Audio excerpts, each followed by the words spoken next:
Episode 68, Church History Part 24. In the 10th century, the Otto kings make their mark as Christianity further invades Europe. The Magyars, the Slavs, Poland converts to Catholicism, beginning the baptism of Poland. In Ukraine, Vladimir is baptized, becoming the first Christian Grand Duke of Kiev. In the beginning of the 11th century, Stephen I, the King of Hungary, converts to Roman Catholicism, becoming the founder of the Catholic Church in Hungary. Between 1001 and 1002 AD, Otto III contracts a fever and dies at the age of 21. Otto III never married, so there was no clear successor of the Roman Empire. This allowed the counts of Tusculum to seize control. These counts were considered the most powerful secular noblemen in Latium, Rome. The counts would elect their popes to the throne. However, the seats of the papal throne were being bought. Popes were buying and selling the papal positions. The popes were also marrying and having sons, which meant heirs to the throne, and that was a no-no. At this point in time, the Roman Empire and the Roman Catholic Christian Church were massive landholders through theft and Christian conversions. Thus, feudalism was now an established feudal system which combined the legal, economic, military, and cultural customs in Europe. Webster defines feudalism as the system of political organization prevailing in Europe from the 9th to the 15th centuries, having at its basis the relation of lord to vassal, with all land held in fee as chief characteristics, homage, the service of tenants under arms and in court, wardship and forfeiture. Vassal, it's a person under the protection of a feudal lord, to whom he has vowed homage, and fealty, a feudal tenant, one in a subservient or subordinate position. Fee, also called fief, is an estate in land held in feudal law from a lord on condition of homage and service, a piece of land so held. Ward is care and protection of a ward, the state of being under a guardian. Forfeiture is the loss of property or money because of a breach of legal obligation. So feudalism was structuring society by holding land in exchange for service or labor. With feudalism, there's also a hierarchy that explains very well by Ducksters.com. First, there is the king. The top leader in the land was the king. The king could not control all of the land by himself, so he divided it up among the barons. In return, the barons pledged their loyalty and soldiers to the king. When the king died, his firstborn son would inherit the throne. When one family stayed in power for a long time, this was called a dynasty. The bishop, he was the top church leader in the kingdom and managed an area called a diocese. The Catholic Church was very powerful in most parts of medieval Europe, and this made the bishop powerful as well. Not only that, but the church received a tithe of 10% from all the people. This made some bishops very rich. And we know the Israelites did not give 10% of their gross earnings to anyone.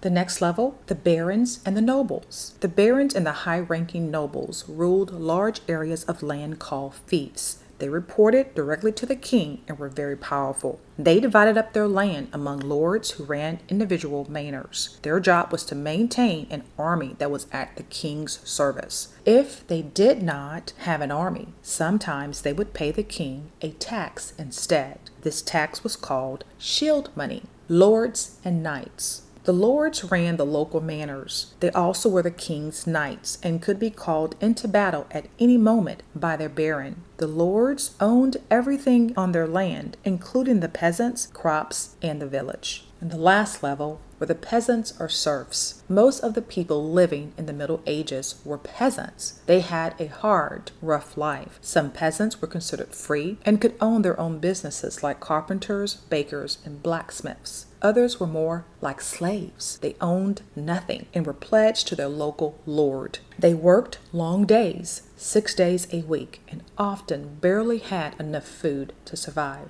Carl Stevenson in Medieval Feudalism states, before a lord could grant land, a fief, to someone, he had to make that person a vassal. This was done at a formal and symbolic ceremony called a commendation ceremony, which was composed of the two-part act of homage and oath of fealty. During homage, the lord and a vassal entered into a contract in which the vassal promised to fight for the lord at his command, whilst the lord agreed to protect the vassal from external forces. Fealty comes from the Latin fidelitas and denotes the fidelity owned by a vassal to his feudal lord. Fealty also refers to an oath that more explicitly reinforces the commitments of the vassal made during homage. Such an oath follows homage. Once the commendation ceremony was complete, the lord and the vassal were in a feudal relationship with agreed obligations to one another. The vassal's principal obligation to the lord was to aid or military service. Using whatever equipment the vassal could obtain by virtue of the revenues from the fief, the vassal was responsible to answer calls to military service on behalf of the lord. The security of military help was the primary reason the lord entered into the feudal relationship. In addition, the vassal could have other obligations to his lord, such as attendance at his court or at the king's court. The vassal's obligation could also involve providing counsel, so that if the lord faced a major decision, he would summon all his vassals and hold a council. At the level of the manor, this might be a fairly mundane matter of agricultural policy, but also could include sentencing by the lord for criminal offenses, including capital punishment in some cases. In the king's feudal court, such deliberation could include the question of declaring war.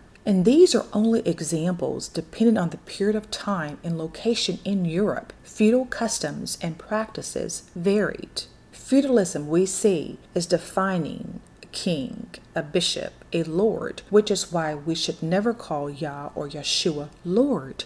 It was never their name. And the name Lord is pagan, and the roots go all the way back to Baal. Chris Wickman in Medieval Europe writes, here we are in the middle of the world in what is often called military feudalism. A wide elite of great aristocrats and knights did military service and showed political loyalty in return for gifts of office or land from kings or lesser lords, which they would lose if they were disloyal. Such men would often be called the lord's sworn vassi or vassals, and the conditional land holdings would be called feoda or fiefs, hence the words feudal or feudal-vassalic in modern historical terminology. KingdomPreppers.com states, the aristocratic families of Rome and beyond the Alps ranked high among the noble families of the empire, a feat that achieved by receiving royal favor, acquiring substantial wealth, restricting themselves to marriages with close family lines, proving their military prowess through knighthood and other means. But by gaining control of the papal selection, these families among the lay nobility became enemies of the clergy, and they had to be dealt with. With invasion of the Magyars and Vikings, the church turned to French barons and German kings for support. But that meant that many among the upper ranks of the Catholic clergy and even the abbots within the monastic movement had to swear allegiance to these elites by becoming their vassals, for which they received fiefs or land that forced them to provide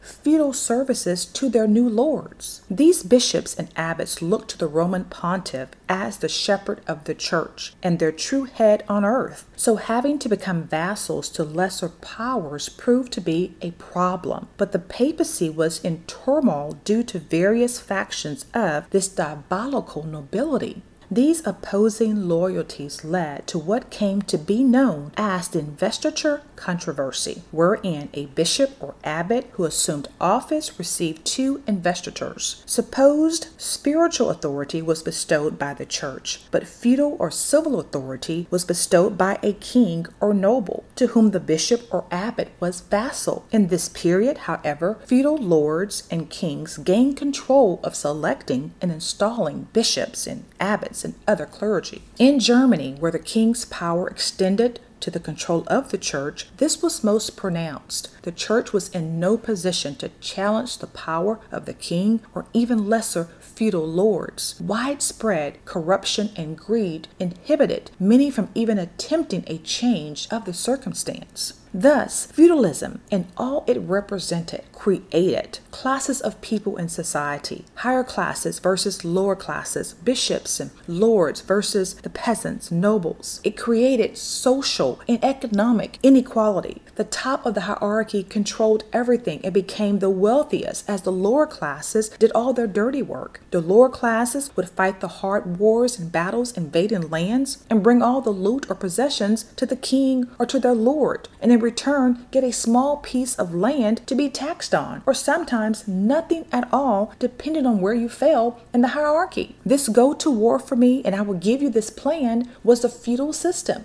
BaylorLChristosite.com states in this essay, the feudal system established in medieval Europe was the basis for oppression, with nobility claiming superior rights and holding serfs and peasants subordinate in socio-economic positions. Absolutism continued this trend, with power consolidated in the hands of a king chosen by divine right, disregarding popular representation. Their powers were supreme, with ability to tax and limit freedoms, to the detriment of most of the population.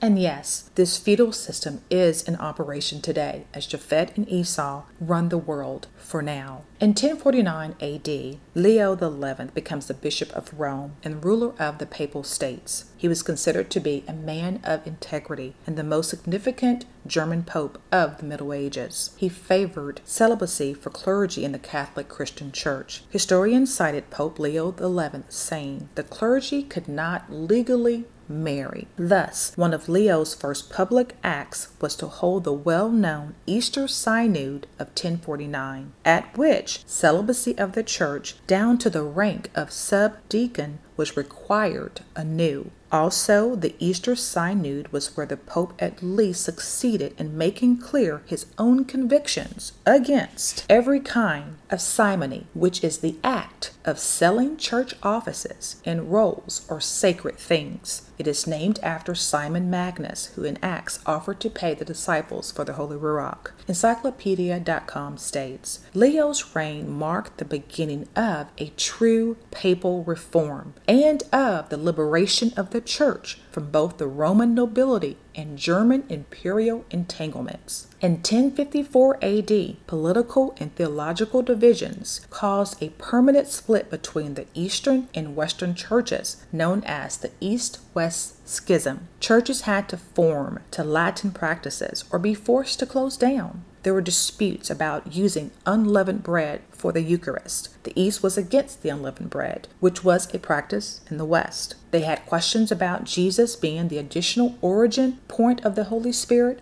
or not. Lastly, was the Bishop of Rome the universal authority of the entire church? Could the Bishop of Rome claim universal jurisdiction? Men doing their own thing, forming their own laws, with no instruction from the Most High, Yeshua, or the Holy Ruach. After Leo XI died, Pope Nicholas was elected Pope by the Count of Tusculum in 1058 AD. He issued a decree on papal elections in 1059 AD to change the election procedures. This is very important. The Synod adopted an electoral reform with a declaration of independence on the part of the church. Popes were now to be selected by the cardinals in assembly at Rome. Roman noblemen and German emperors would no longer select popes. Now, the Roman Catholic Christian Church leadership is centralized and controlled. They can make sure they have the absolute control in appointing popes and clergy in their church. Control, power, and wealth by any means necessary. But Ecclesiastes 3 reminds us, to everything there is a season, and a time to every purpose under the heaven, a time to be born, a time to die, a time to plant, and a time to pluck up that which is planted, a time to kill, a time to heal, a time to break down, and a time to build up. a time to weep and a time to laugh, a time to mourn and a time to dance, a time to cast away stones, a time to gather stones together, a time to embrace and a time to refrain from embracing, a time to get and a time to lose, a time to keep and a time to cast away, a time to rend and a time to sow, a time to keep silence and a time to speak, a time to love and a time to hate, a time of war and a time of peace. I know that whatsoever Yah doeth, it shall be forever. Nothing can be put to it, nor anything taken from it. And Yah